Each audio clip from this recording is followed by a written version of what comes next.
welcome everybody to another 12 o'clock show with Mayor Joe. Fresh from giving blood at the Reynoldsburg Police Department today. So they don't have a lot of open appointments, but if you want to go ahead and donate, there is a critical need. So shout out to the Red Cross facility over there for doing that. That was really great. But I got back in time because we have Reynoldsburg Assistant City Attorney Darrin Leist, a longtime watcher, but first-time guest appearance here on the 12 o'clock show with me. Welcome. Thank you very much, Mayor, for having me. Very excited to be here. It's going to be a lot of fun. Tell us a little bit about yourself and how you came into this position and what you're kind of doing right now. Yeah, thank you. So I started with the City of Reynoldsburg in February as the Assistant City Attorney here in Reynoldsburg. And it's been a fantastic change of pace for me. Very happy to be here. I actually am a long-time resident of the area. I grew up in Truro Township and graduated from Groveport High School. Over the years, I had many friends from Reynoldsburg. My children have participated in sports in Reynoldsburg. I have two boys, a lovely wife. We currently reside in Pickerington, very close to here, and so I make the commute every day to the five-way. So I've become very skilled at operating in the five-way. But all that aside, I graduated from Groveport High School. I spent several years working with the state legislature in the past. I worked for Mary Ellen Withrow in the state treasurer's office, and went to Denison University. I graduated in 1989. I played football there at Denison University for Coach Piper. We had a lot of success, and worked for a few years, and then decided to go back to law school. Not go back to law school, but actually to go to law school. And I graduated from the High City University in 1998. Actually, my first office was here in Reynoldsburg. I opened up a general practice. I worked with Matt Roth and over here in Reynoldsburg, who was a longtime assistant city attorney. And so I'm very familiar with the area. Grew up over by Independence High School, but it was Truro Township. So I'm very happy and proud to be back. I know this community, and it's been a great opportunity. Well, you definitely kind of hit the ground running. Now, as far as an assistant city attorney, what are kind of like the boilerplate? What are the responsibilities of an assistant city attorney in Reynoldsburg, other than Chris Shook telling you to do something and you have to do it? Well, yeah, that's about 90% of your job description. That's rule number one. Okay. Kind of like in Fight Club. Yeah. Don't talk about Fight Club. But when it comes to Chris, obviously he's my boss, and I've known Chris for a long time. I was I had a general practice for 23 years, in which I did a lot of criminal work, defense work largely. So this was, like I said, somewhat of a change of pace. Knowing the law and practicing in that field, this was a perfect fit for me. So my responsibilities largely as the assistant city attorney is to work alongside Chris in prosecuting the laws on the city charter, our criminal code for misdemeanors.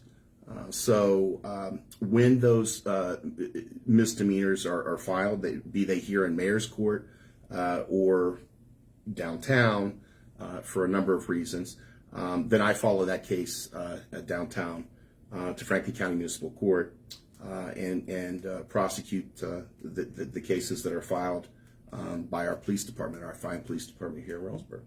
All right.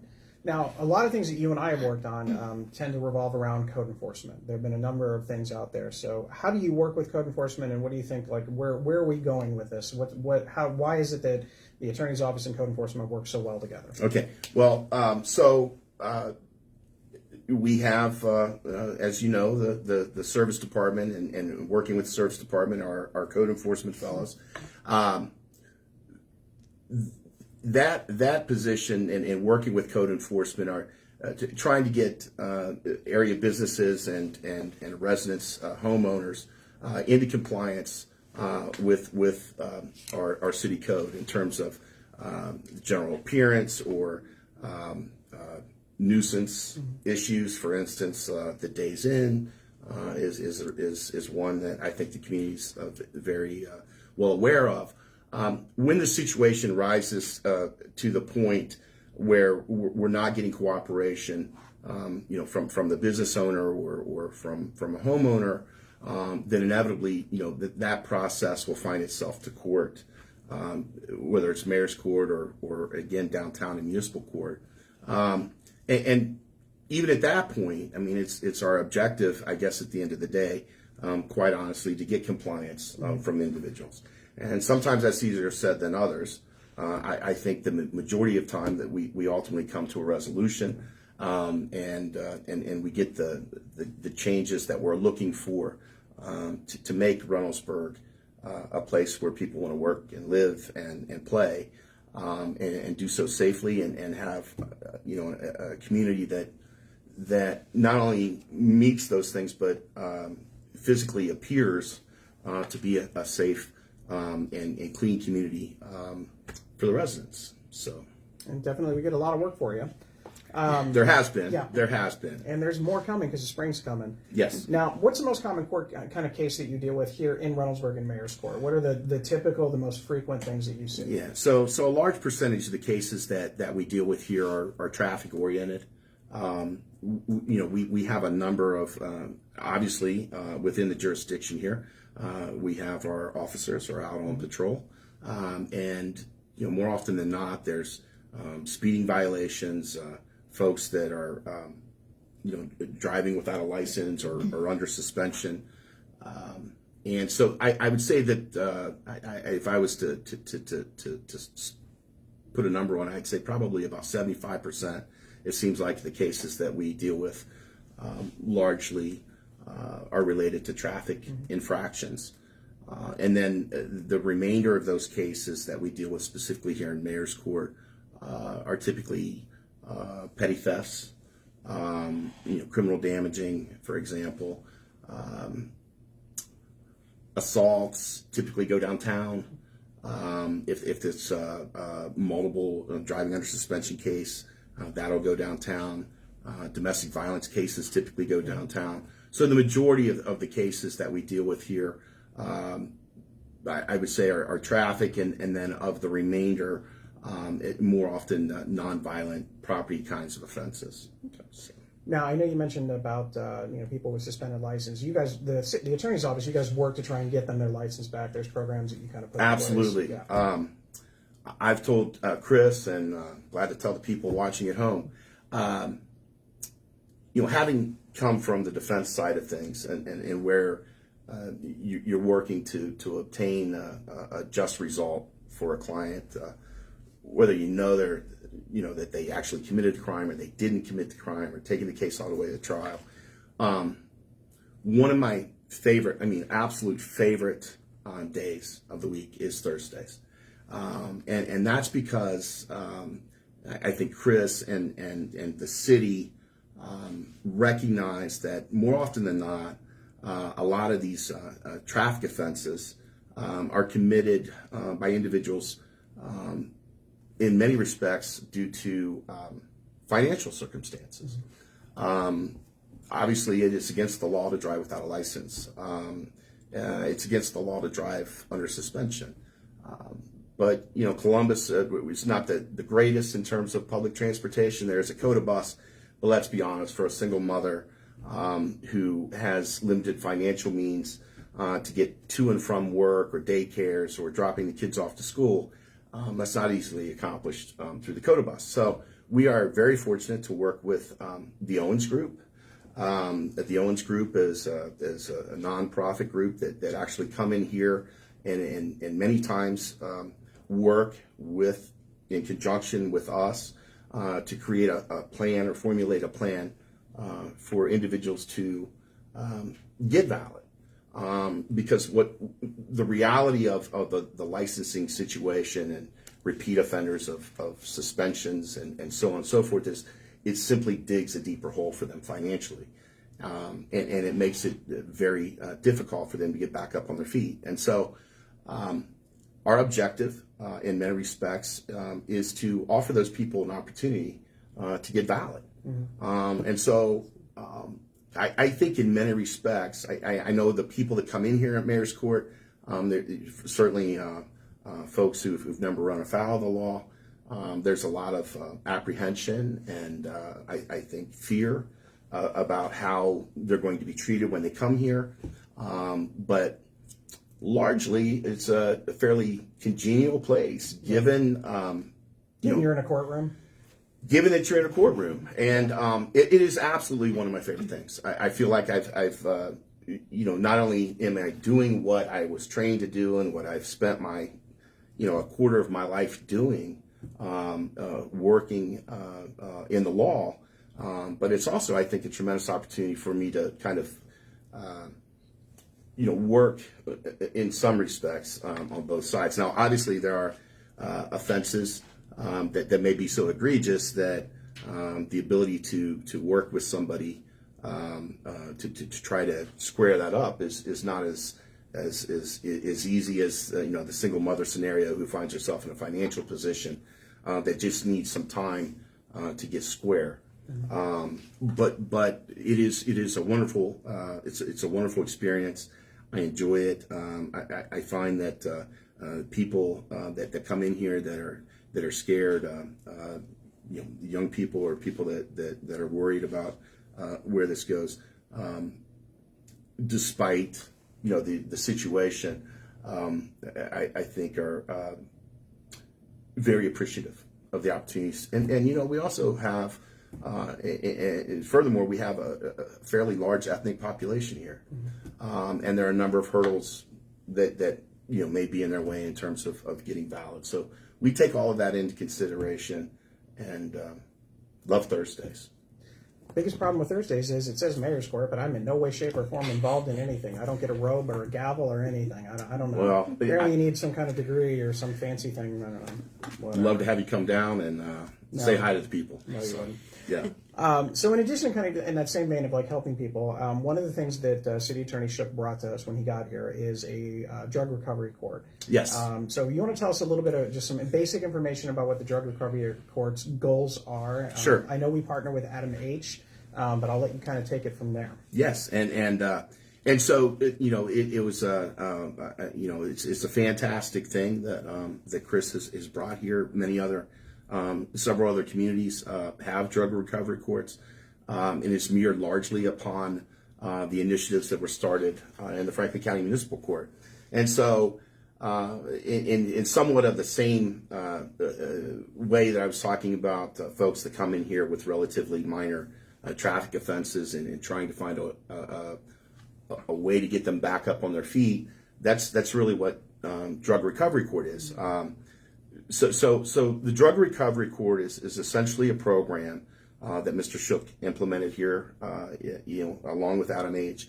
here in the city of Reynoldsburg in cooperation or conjunction with Adam H., where we identify individuals who, but for or their offenses are precipitated in large part because of their drug addiction or drug use, and we ask that they obtain a drug assessment from a certified agency.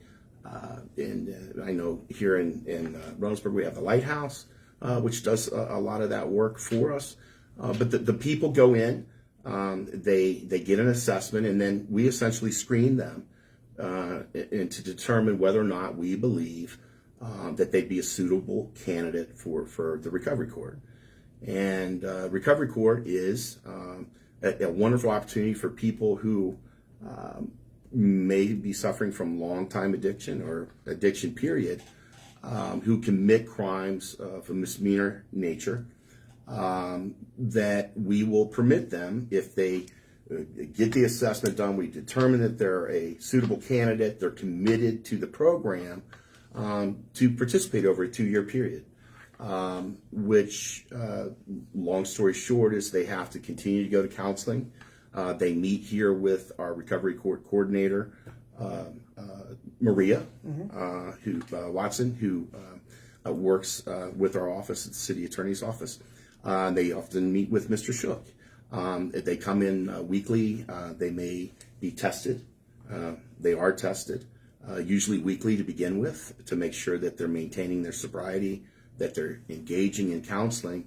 And in order to get into that, they essentially plead to the charge. And then if they maintain that program, they're successful, we kind of extend the time periods frame where they have to report, make sure everything's going well. We want them to obtain employment, maintain their sobriety. And it really, at the end of the day, is about the maintaining their sobriety, accountability, and if they're successful at the end of that program, then we dismiss the case so that they don't suffer from a lingering conviction. That's a good program. I'm excited that the city attorney Shook and you have worked on it, and we definitely see the impact and the results of it so far. Well, drug abuse is so prevalent in our society that a few years ago there were a number of initiatives all the way from the Supreme Court of Ohio to the courts to create these programs to, I think, give folks an opportunity to eliminate these kinds of convictions from the records. And really, at the end of the day, what we want is we want people who are living sober, who are productive, who are on their feet, and taking care of themselves and their children and their families, and being productive citizens. So, all right. I'm guessing we have a few questions out there. Well, we did have a question, not for Darrin. Darrin, you got off the hook this week. Okay. So far. Okay, good. We did have a question come in. It's about talking about traffic. And it says, speaking of traffic, coming from Colorado where roundabouts are common and work great and the zipper merge is used, I'm disappointed they are not here. Any comments on the zipper merge? Yeah, actually, we were just talking about that before you came on. Obviously, there's some traffic with the construction that's going on in the main and Lancaster, which is actually my next thing that I was going to talk about. So you're going to stay for a little bit and watch, because I know, like I said, you're a big fan, so I know you know how this all works out. So basically what this whole thing goes in is, first of all, it's the timeline of what's going on Main Street. We're going to be burying the power lines in the area around Lancaster and Main. So they're doing all the prep work and they're starting on that process for it. So that's led to some lane closures. But in addition to that, we're also going to be dealing with improved stormwater as well as water lines all the way through, because in that area, that's some of the oldest part of the city and the infrastructure is greater than 80 years old. So it is going to be a long project and it's going to take some time. Roundabouts in Reynoldsburg are a little bit difficult. We've had extensive discussions on this just because there are only some areas that we could actually put them. Main Street is not one of those areas that we could put a roundabout based on the numbers of traffic flow and the kind of the congested area. They are looking at one at the 5-way interchange, so that might be something that you have to deal with on your travels over. So that'll be something that council will make that determination on. But the zipper merge is a good thing. I know I've seen a couple of people post that. We're trying to get an established video that explains it quite well out there. We may end up doing some kind of public service announcement with it, but unfortunately this is going to be here for a while, so I do get what you're saying. Hopefully everybody can be patient with that, and for those of you that don't know, the zipper merge is very much everybody, you fill the 2 lanes, and then you just trade off. One car goes through, then the next one moves over, then the next one, then the next one. Which is good because it keeps things flowing. It also doesn't allow the people that we don't always think kindly of on the road, and when we're all over to one side and the car skips 30 cars to get over, we all know that person. Don't be that person. Just fill everything up and kind of go from there. So we are working on it. That's it for right now. All right. The rest of it is the timeline for it. Obviously, this is still part of our phase 1. It's been delayed a little bit because of some of the materials, but at the same time, it's going to roll right into phase 2. So everything really from Davidson all the way to Wagner is going to be worked on over the course of the next 16 months. So is it going to be this kind of traffic for the next 16 months? No, it's not. But for right now, it's going to be that way for the foreseeable future. Eventually, as the weather warms, you're going to be getting some walkable areas and things like that. To allow for some of the new businesses that are coming into Reynoldsburg, some of the restaurants and retail shops and things like that, and make it a little bit more walkable for everybody. So that's what we've got there. Another question? I did. Okay. Well, this one comes from our city attorney. Oh, wow. I'm so glad he's watching. Yeah. He said... You might want to change your mind. Right, I know. Based on the question here. It says if you could give some perspective as a hockey dad regarding the proposed Center Ice project and how that benefits families who live on the east side of Central Ohio area. Well, fantastic. So I can't believe I didn't mention this when during the personal portion of this. So I have two boys, as I said, and my oldest has been playing hockey now for about 6 or 7 years. So the concept of the Center Ice Foundation, or the group, and I think the initiative now, which is exciting, very, very exciting, is to provide more opportunities for children who want to participate in ice sports, whether it's ice skating.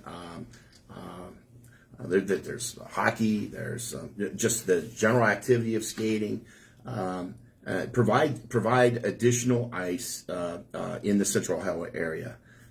So as a hockey dad, and I hope my hockey mom wife is at home watching as well. We've spent. That's the next question, by the way. Right, there's a hockey mom too, but a large portion of our it's a serious time commitment. For instance, ice hockey is a serious time commitment, and a large portion of that time commitment is driving to the various rinks throughout Central Ohio for your child to have ice time. With the success of the Columbus Blue Jackets, there's been a massive growth of ice sports, in not just hockey, but sled hockey, for instance, for people in Central Ohio. And so what we've run into is a situation of supply and demand.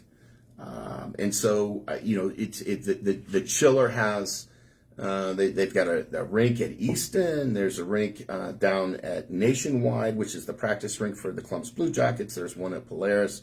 There's one up in Dublin. They've expanded that to now have the one at Polaris. They've expanded from 2 sheets to 3. But nonetheless, part of the problem is particularly for folks on the east side and even as far south as Athens, which shut down their rink this year. There's just no rinks south of 70. And so it's an exciting adventure. I know that they've got a good group of people aligned. The Center Ice Foundation does. I know that we've identified the location for this, and so I think that there's solid progress going in that direction. But it would be essentially a private venture, and nothing would be asked of by the residents here in the city in terms of taxpayers. A private venture to build what I think would be, and I've seen some of the early pictures of it, a tremendous sports complex, period. It would include ice and some indoor fields for things like lacrosse and other activities. And Reynoldsburg's got a tremendous, and it has for a long time, I know because I played the Raiders all through high school. Some fantastic athletes come from here, and I think one of the most important things is for children to keep them engaged, and all the great things that athletics do for children. The Center Ice Foundation and a sports complex here would provide, I think, tremendous opportunities for the children, the families, and a long-lasting presence in developing great athletes and children. So exciting and very exciting, and happy to be a part of it here in Reynoldsburg. Looking forward to it. Yeah. Chuck, I got a question for you. It says, is there any truth to a highway interchange being made at Taylor Road with I-70? Yes, that is actually on the books. Department of Transportation is putting out some engineering bids. I believe this year we've had a couple of engineering firms come in and actually ask us, the impact on the city and things of that nature. So yeah, that is actually on there. It's in the early stages. They haven't started bidding out the engineering. That's supposed to be sometime this spring. So we're looking at anywhere from 3 to 5 years before they get all of that stuff done. The goal from the Department of Transportation is finishing off 70 and 270. The next one is 70 and Bryce, 70 and 256, and then 70 and Taylor Road. So yeah, that is something that is out there, very much so. Okay, that's it for right now. All right. Well, for that and other breaking news, please join me on February 9th at 7 o'clock here at City Hall for the 3rd annual State of the City Address. This is free and open to the public here at City Hall. You are welcome to come. It is going to be somewhat attendance limited due to COVID, and you will be asked to wear masks inside just because it is an enclosed space. But basically, you're going to come in and you'll have an opportunity to hear firsthand what's going on in the city, some of the goals of where we've been, and especially what we're going to build towards our future. So we do invite you to join us here live. And if you don't want to come in live, you're more than welcome to watch remotely. We will have it broadcast on Facebook and things of that nature. Obviously, at that point, will probably be the only thing I won't be doing is taking questions like I do here, just because of the logistics of it. But obviously, if you see something that you want, addressed at any time, you're more than welcome to email me and talk about it at any time you like. So I hope you can join me again February 9th at 7 o'clock here at City Hall for the State of the City address. I do have some news on the development front. We're going to be meeting with the Alliance Group. It's first week in February, and we're going to be getting some of their new updated designs to kind of take a look at that as that project is moving forward, as well as all the other things, including, as we mentioned last week, the Happy Dragon. So we're still dotting the I's and crossing the T's on all of that stuff, so it's going to be an exciting time to get some new buildings here in the city of Reynoldsburg, and we've got a lot more coming on top of that. Eric Meyer, who will join us in about a month or so, is going to be his head spinning right now with all the fun things that we've got going on, but it's definitely Reynoldsburg is definitely the place to be for new businesses and things like that. So we're really excited about it. We do have a couple of events. Just to remind everybody that the Reynoldsburg Community Association Valentine's Day dinner is Saturday, February 5th from 5 to 8 at Messiah Lutheran Church. The Community Association is asking for $8 for adults, $5 for children 6 to 12, and free for 5 and under. It's a great opportunity. I hope you can make it. I'm going to scrap. If you're not, we already playing booked hockey. We were already booked for the White Castle, but I'm going to go ahead and scrap that. Well, I think that Hockey Mom will be very thrilled with that. Oh yeah, change of plans. We hadn't been out to dinner in quite a while, so yeah. So his expectations are there. But if you're interested in buying those tickets ahead of time, you can contact Chuck Cochran at 614-580-7218. Again, that's Chuck Cochran from the Reynoldsburg Community Association sponsoring this. The funds for this are used to help pay for all the other events that you see throughout the year. It's your 4th of July, it's your or your Halloween festival, and then it's also Christmas on the Town. So it's a great event. The food is excellent. Not saying it's a never-ending possible, but it's pretty darn close to it. So it's a lot of fun, and hope everybody's able to join us. Our next Fireside Chat is 1 week from today, where we will be joined from State Representative Richard Brown. Richard Brown is the representative for a majority of Reynoldsburg on the Franklin County side. So he's going to talk to us about what's going on at the State House, the budget, and all of those other things that could impact the city of Reynoldsburg, including the things to deal with income tax and all sorts of other fun things there. So yeah, a lot of politics on the next show, but it's always good to be aware about what's going on, especially at the State House, that might not always make the news on television. The other thing I forgot to mention, we do have our Reynoldsburg Sustainability. I'm going to go ahead and show this one. This is done by the students at The Ohio State University, but this is online, and this is actually our blueprint for how we will make Reynoldsburg a more sustainable city. So we hope you can go ahead and check that out. We'll be looking for community partners as we kind of merge and develop this plan. Talk a lot more about it at council next week, but then really the big thing will be at the State of the City in a few weeks. Do we have any questions that have come in? I had 2 more come in, and this kind of goes back one to the I-70 question. It says, will there be any conversation with people that live on Taylor Road near the highway? Yes, that much we have not been told in, because again, I think it's too early in the process with it. Usually when it comes to something like that, that's where they bring out, they'll have public meetings, and I would assume that Reynoldsburg would host. This is a Department of Transportation project. This is not something necessarily Reynoldsburg specific, but given the facilities here, I'm sure we would have a lot of those public meetings held here. Or if they grow large enough, I'm sure we can utilize one of the 2 high schools. This other one is any way to control traffic to keep residential Taylor Road from becoming a giant cut through from Broad Street all the way to the highway? Can there be something done? I severely doubt it, unfortunately. I think it is just, it's inevitability, especially if that does go through.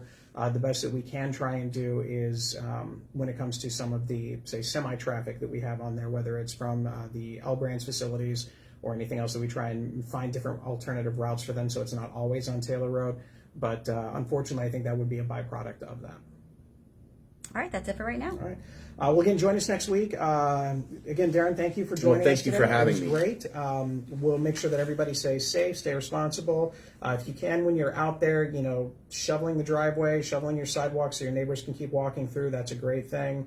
I know I saw a lot of things on social media about a lot of kids were getting out and kind of shoveling some things out of the way, which is good. Nobody came to my house. my 16-year-old had the booster shot the day before, so he was on the couch. He wasn't feeling well. Miraculously, he felt much better when I was done shoveling. But it was a good time all the way around. But again, stay safe, stay respectful, and as always, please put your shopping carts. Oh, you got something? Well, Put your shopping carts away. Just one other thing, and I would be entirely remiss if I did not say this. Real quick, and I guess going to your closing, say hi to the police officers. They're working really hard out here to enforce our laws. We all want the same thing, and the opportunity to work with the police officers and the chief has just been fantastic. Yeah. So I love it here. Thank you so much for having me. Like I said, I've been around Reynoldsburg for a long time. And Chris isn't watching anymore. You don't have to say. Oh, okay, cool. All right. Well, anyways, but no, seriously though, it's just been a fantastic opportunity, and I'm glad to be home. So thank you. Well, we're happy to have you here. Again, everybody else, enjoy. If you ever have any questions, feel free and shoot them our way. Otherwise, have a great rest of the week. Stay safe. We'll see you. Thank you.